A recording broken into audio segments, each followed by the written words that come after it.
يهين سمر بدن سلحكما إلا وسحرير مقلي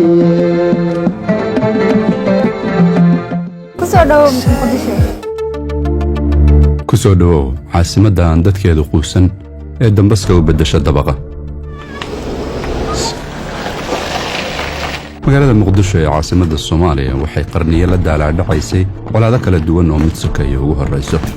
taasoo boog weyn ku noqotay fikirka caalamiga ah ee laga qabo iyo korriinka magaalada labadaba mar waxay ahayd xarun ganacsi iyo dhaqan oo camiran marna waxay ahayd xarun tacliineed oo curinta joogto fikta sare markalena waxay martigelisay dagaallo lagu hoobtay oo baaruudda iyo rasaastu yihiin maciishada loogu iibsiga badan yahay taasoo keentay inay hooyooyin iyo dhallaan badan ay ka qaxaan hoygii ay ku lahaayeen caasimadda si walba ay caqabadi u jirtay haddana muqdisho ma ahayn mid isu dhiibtay duruufaha nololeed ee wakhtigu soo mariyey dadkeeda oo ahaa kuwa uu adkaysigoodu badan yahay ayaa marna u diiday inuu nalka u damo magaalada waa ay dheeliday dadkeeda ayaa singibtiray waa ay kuftay isla dadkeeda ayaa istaajiyey oo boodhka ka jafay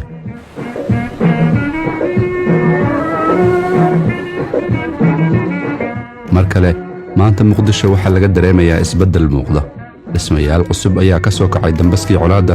taasoo daliil u ah adkaysiga magaalada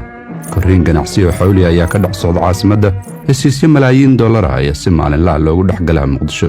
curinno iyo halabuur tirabeel ah oo ganacsi ayaa ku loolamaya maanta baaruudi iyo rasaastiina waxaa muuqata inay beddeleen midhaha beeraha iyo hilibka kalluunka xeebta muqdisho oo ahaan jirtay meel mar laga cabsado ayaa hadda sahlaysa in dhallinteedu si nabada mar kale ugu tamashleeyaan nolosha xeebta taalla waa mid xiiso gelinaysa qofka ku cusub iyo kan ka raagay labadaba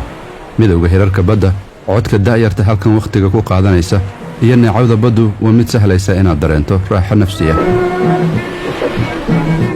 walow dhacdooyinka magaaladu maalinba nooc ahaayeen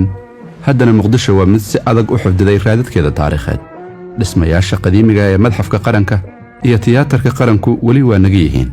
maalmihii adkaa waxay magaaladu u muuqataa mid cashar ka baratay rajada mustaqbal ee caasimadduna waa mid ka caddhayda caanaha geela maalmahaas adag waxay ina bareen inay adduunka ka jirto hal caasimad oo aan weligeed dadkeedu quusan waa muqdisho